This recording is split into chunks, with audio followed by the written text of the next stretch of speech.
معزز سامعین السلام علیکم، نحمد و نصلی علی رسولہ الکریم، اما بعد۔ رمضان کے مہینے کی فضیلت کسی سے چھپی نہیں ہے۔ اس مہینے کی کیا شان ہے اور یہ مہینہ دوسرے مہینوں پہ کس طرح فضیلت رکھتا ہے، آئیے ہم حدیث کی روشنی میں جانتے ہیں۔ پہلی حدیث جس کو بخاری اور مسلم نے اپنی کتاب میں حضرت ابو ہریرہ رضی اللہ تعالیٰ عنہ سے نقل کیا ہے،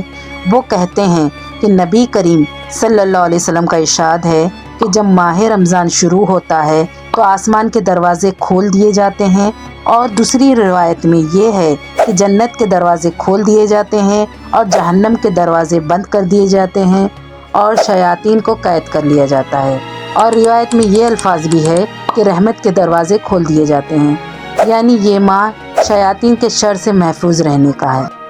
اور سارا مہینہ اللہ کی رحمت نازل ہوتی رہتی ہے۔ بخاری اور مسلم میں ایک روایت ہے جو کہ سہل ابن سعد سے مروی ہے، وہ کہتے ہیں کہ نبی کریم صلی اللہ علیہ وسلم کا ارشاد ہے کہ جنت کے 8 دروازے ہیں، اس میں ایک دروازے کا نام ہے باب الریان، اور اس دروازے سے صرف روزے رکھنے والے ہی جنت میں داخل ہوں گے۔ یہ خصوصیت روزے داروں کی ہے۔ اور ترمذی اور ابن ماجہ کی روایت ہے جو ابو ہریرہ رضی اللہ تعالیٰ عنہ سے نقل ہے، وہ کہتے ہیں کہ نبی کریم صلی اللہ علیہ وسلم نے فرمایا کہ جب رمضان کی پہلی رات آتی ہے تو شیاطین قید کر دیے جاتے ہیں اور سرکش جن بھی قید ہو جاتے ہیں، اور جنت کے دروازے کھول دیے جاتے ہیں اور جہنم کے دروازوں کو بند کر دیا جاتا ہے، اور ایک منادی کرنے والا پکار کر کہتا ہے کہ اے نیکی کمانے والے، نیکی کی طرف متوجہ ہو جا، اور اے برائی کمانے والے، اپنی برائی سے باز آ جا۔ اور اللہ اس مبارک مہینے میں بہت سے لوگوں کو دوزخ سے آزاد کرتا ہے، اور ایسا ہر رات ہوتا ہے، یعنی پکارنے والا روزانہ رات کو یہ اعلان کرتا ہے۔ اور بیہقی میں جو روایت ہے حضرت سلمان فارسی سے، وہ کہتے ہیں کہ نبی کریم صلی اللہ علیہ وسلم کا ارشاد ہے کہ کوئی شخص صرف کوئی نیکی اللہ کی قربت تلاش کرنے کے لیے کرے، یعنی اس کی نیکی کا مقصد صرف اللہ کو راضی کرنا ہو، اور اگر وہ نفل عبادت بھی کرتا ہے تو اس کا ثواب اس کو اتنا ملے گا جتنا دوسرے مہینے میں 70 فرائض ادا کرنے کا ہے۔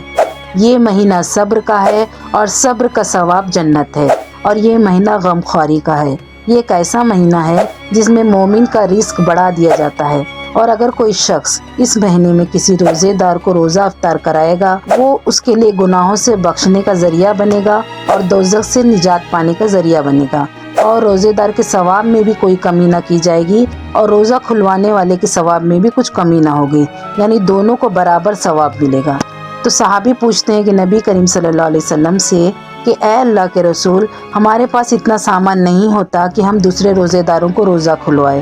تو آپ صلی اللہ علیہ وسلم نے فرمایا یہ ثواب اس کو بھی عطا ہوگا جو کسی روزے دار کو لسی کا ایک گھونٹ پلا دے، یا کھجور کھلا دے، یا پانی کا ایک گھونٹ ہی پلا دے، اس کو بھی یہی ثواب ملے گا۔ اور فرمایا جو شخص کسی روزے دار کو پیٹ بھر کر کھانا کھلائے اور اس کو سیراب کر دے تو اللہ تعالیٰ اس کو میرے حوض سے، یعنی حوض کوثر سے ایسا سیراب کرے گا قیامت کے دن کہ اس کو پیاس نہ لگے گی، اور وہ جنت میں داخل ہو جائے گا۔ اور فرمایا اگر کسی مالک نے اپنے غلام سے اس مہینے میں اس کے روزے کے سبب کم کام لیا تو اللہ اس کو دوزخ سے نجات دے گا۔ یہ ہے فضیلت اس مہینے کی جو 11 مہینوں سے ہٹ کر ہے اور اس مہینے کو افضل بنا دیتی ہے۔ اس مہینے میں نبی کریم صلی اللہ علیہ وسلم حد سے زیادہ صدقہ کرنے والے بن جاتے تھے۔ آپ اس مہینے میں غلام آزاد کرتے تھے اور مانگنے والوں کو کثرت سے دیتے تھے۔ اب میں اپنی بات اس حدیث پر ختم کرتی ہوں جو کہ احمد میں ابو ہریرہ رضی اللہ تعالیٰ عنہ سے نقل ہے کہ نبی کریم صلی اللہ علیہ وسلم کا ارشاد ہے